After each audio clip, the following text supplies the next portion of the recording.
Well, hi! Fastening your seatbelt while in a car is something you learn even without knowing the rest of the road traffic regulations. But have you ever wondered why buses don't have seatbelts at all? And how can they be safer than cars then?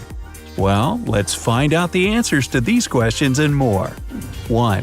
Why don't buses have seatbelts? It seems only natural that a vehicle that carries so much more people than a car should have seatbelts, but buses have none, not even school buses. In fact, it has to do with several things at once.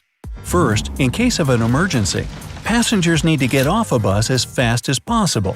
With seatbelts on, they'll waste precious time on unbuckling them. Secondly, a bus is a big and heavy vehicle. On the road, there are not many other members of the traffic that weigh more than a public bus.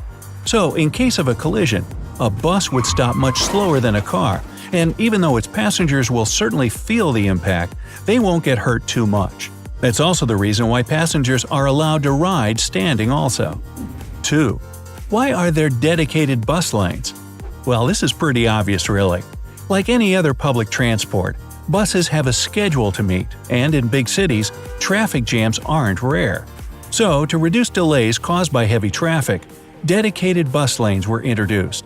They allow buses to move around the city without obstacles, and so you can get on your number at exactly the time indicated at the stop. Unfortunately, even in big cities, not many roads are equipped with separate bus lanes, making it difficult for a bus to get to its next stop on time. 3. Why won't buses stop and open the doors when someone's late? The simple answer is because it's dangerous. When a bus has already closed its doors and moved a few feet away from the stop, halting it again creates difficulties for the rest of the vehicles on the road. Apart from that, if a bus opens the doors on the second lane to let a late passenger hop on, somebody might just drive on the right lane and accidentally hit that person. No one wants to be late, I get it, but it's better than ending up in a hospital. 4. Why is there a "Do Not Speak to Driver" sign? Because he wants to be left alone. No, not really. Well, picture this. It's rush hour and you're driving a bus packed with people. The traffic is heavy, so you have to be fully concentrated on the road. And then, just as you're about to make a pretty difficult turn at an intersection, somebody pats you on the shoulder and asks how much longer it is to such and such street. Surprised, you jerk the wheel, and you can imagine the rest. Of course, in general, it's safe to ask your bus driver a question, but just to be on the safe side, better not. 5. How do bus doors open and close when the driver isn't inside? Bus drivers have door control buttons on their dashboard, that's obvious. But how do they close the doors behind them when they get off, or open them before getting behind the wheel? In fact, there's a mechanism that opens and closes the driver's door from the outside. The button that activates it is usually hidden and located under the door. Sometimes it's also locked, but rarely. Buses are too difficult to steal, and the potential profit isn't worth the risk.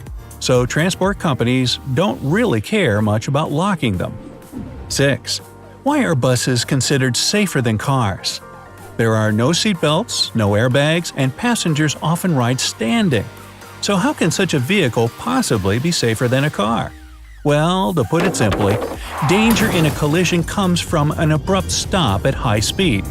Like I already said, buses are heavy, and it takes a really serious impact to stop them in their tracks.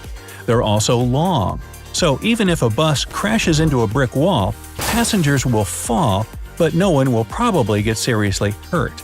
In a car, safety features like airbags and seatbelts are designed to soften the impact because the space inside is much smaller. Also, buses drive along specific routes, and the driver's job is to go slowly and safely, so the chances of a crash are minimal. Now, do you think buses still need some protection for passengers? Let me know down in the comments. 7. Why do buses stop and open their doors at railroad tracks? Well, it's actually a must for any vehicle to stop at a designated point before railroad tracks and check if there's a train coming.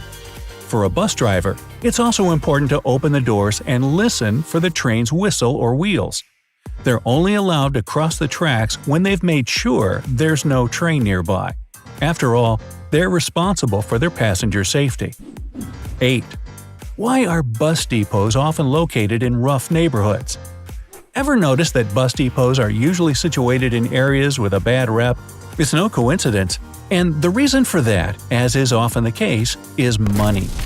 Public transport depots need a lot of land, and land in big cities is costly.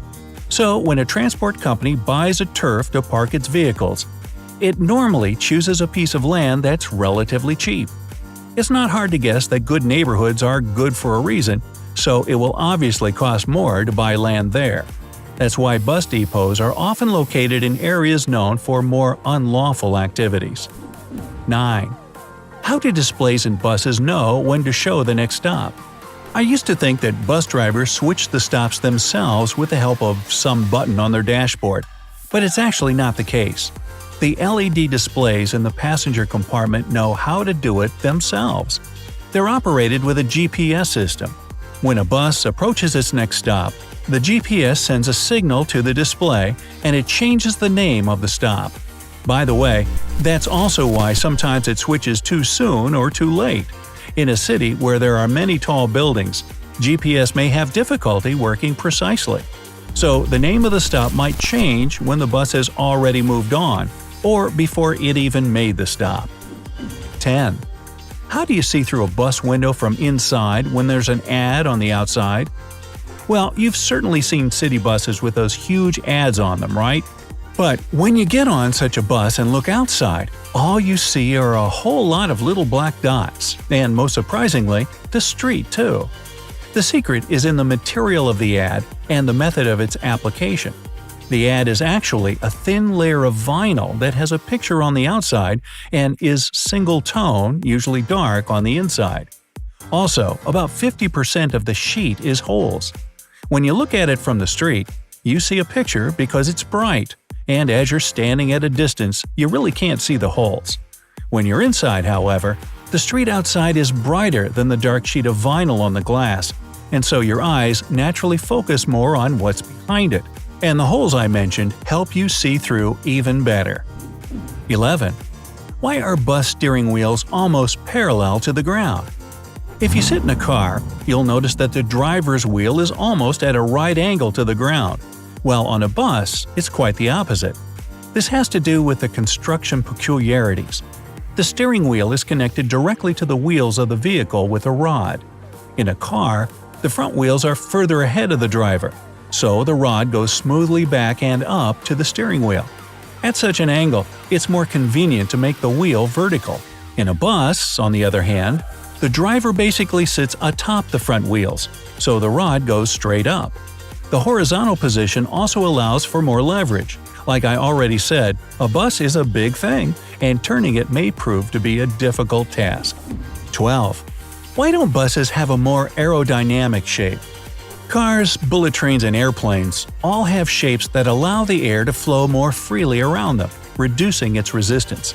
So, why are buses so square then?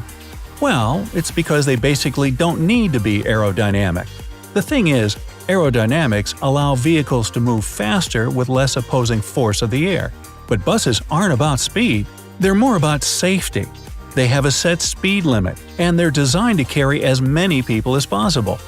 Why would a bus packed full with passengers need to accelerate too much, right? And finally, you may be wondering about the wheels on the bus. Well, here's the answer to that. The wheels on the bus go round and round, round and round, round and round. The wheels on the bus go round and round all through the town. Hey, if you learned something new today, then give the video a like and share it with a friend. And here are some other videos I think you'll enjoy. Just click to the left or right, and remember, stay on the bright side of life.